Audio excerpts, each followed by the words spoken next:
Okay, here we go. This is a 2011 Mercedes GL550. And this is often a common problem. Here, this is actually the battery post cover. And what this actually is this is where I would jump start the car.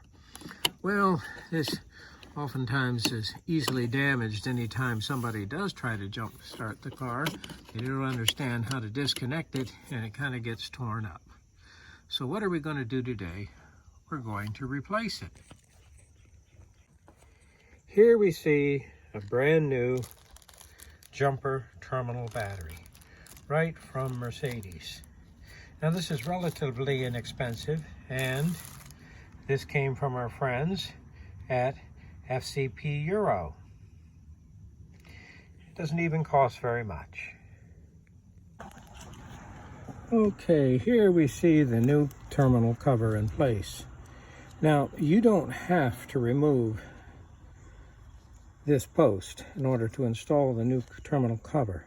This one was out of alignment, so the battery's been disconnected. This is carefully removed, repositioned, and then tightened in the correct position. And as you can see, the cover snaps down over the top. And sometimes when people are in a hurry to jump start their Mercedes, they don't realize how to actually unlatch this cover, and it has a tendency to get destroyed. But yes, if I were going to jump start this vehicle, we unlatch the cover. This is where the positive terminal obviously goes. And then as we move up towards the front of the vehicle, here we see the negative post right here.